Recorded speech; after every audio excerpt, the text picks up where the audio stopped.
안녕하세요. 건강을 부탁해 건부TV입니다. 옷차림이 가벼워지는 여름 건강과 더불어 티셔츠 한 장만 입어도 오태가 나기 위해서 뱃살 관리가 필수인데요. 뱃살을 줄이기 위한 6가지 식품과 운동법을 소개해 드리겠습니다.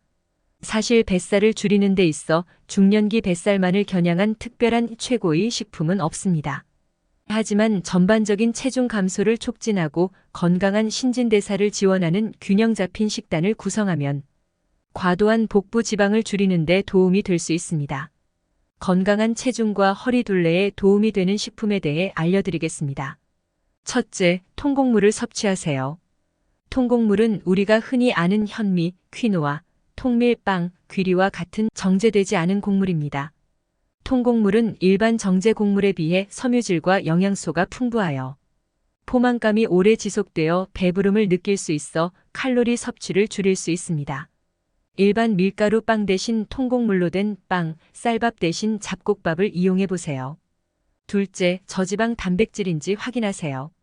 닭고기와 오리고기, 달걀, 두부, 콩류 그리고 저지방 유제품 등을 드세요. 단백질은 근육량을 유지하고 통곡물과 마찬가지로 포만감을 주어 체중 관리에 도움이 될 수 있습니다. 셋째, 과일과 채소. 하루 한 끼는 밥 대신 과일과 채소를 드세요. 과일과 채소는 칼로리가 낮고 섬유질, 비타민, 미네랄이 풍부합니다. 또한 수분 함량이 높아 포만감을 느끼는 데 도움이 될 수 있습니다. 바나나 잎채소, 베리류, 감귤류, 색깔 있는 채소 등으로 하루 한 끼 샐러드를 드셔보세요.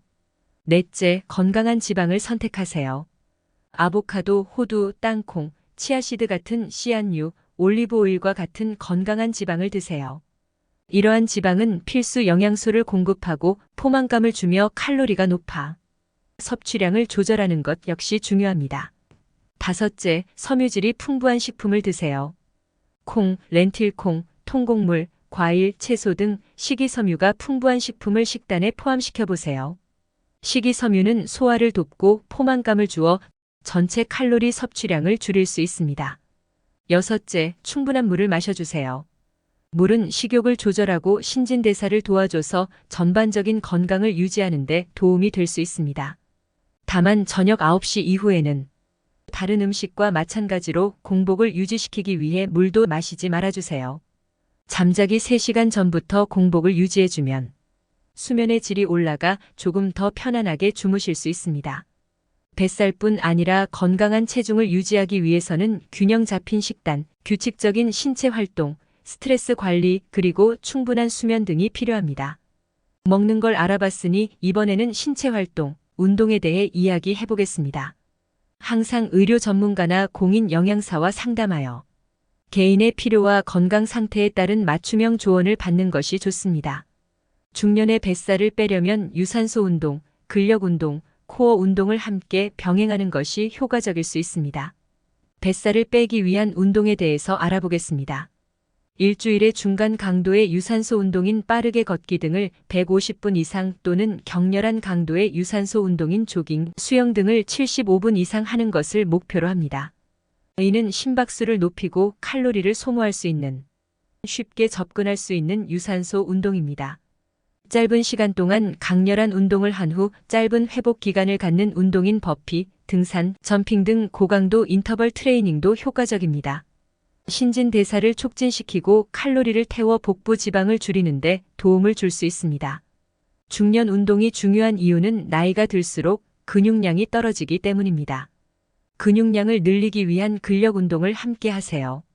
근육량이 증가하면 신진대사가 촉진되고 뱃살을 포함한 더 많은 칼로리를 태울 수 있습니다. 일주일에 2-3회 20분의 스쿼트, 런지, 데드리프트, 팔굽혀펴기를 해보세요. 복부 근육을 단련하는 가장 좋은 운동은 단연 코어 운동이라 할 수 있습니다. 플랭크, 크런치, 바이시클 크런치, 러시안 트위스트, 레그 레이즈 등이 효과적인 코어 운동의 예입니다. 처음 시작은 쉽지 않을 수 있습니다. 플랭크 동작을 한다고 하면 오늘 하루는 10초만 해보세요. 그리고 매일 1초씩 늘려보세요.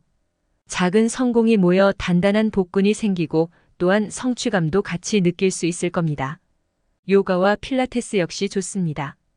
유연성, 자세, 코어 근력을 올리는 동시에 전반적인 신체 밸런스를 맞춰줄 수 있습니다. 우리가 일상에서 틈틈이 할 수 있는 운동도 있습니다. 엘리베이터 대신 계단을 이용하거나 가까운 목적지까지 걷거나 자전거를 타거나 정원 가꾸기, 춤 등 좋아하는 활동을 해보세요. 운동은 꾸준함이 핵심이라는 점을 기억하세요. 시간이 지남에 따라 운동 강도와 시간을 서서히 늘리고 항상 몸에 귀를 기울여 적절한 휴식과 회복이 이루어지도록 하세요. 기저질환이나 우려되는 건강 문제가 있는 경우 새로운 운동 프로그램을 시작하기 전에 의료 전문가나 공인 피트니스 트레이너와 상담하는 것이 좋습니다. 시청해 주셔서 감사합니다. 이번 영상이 도움이 되셨다면 구독과 좋아요 부탁드립니다.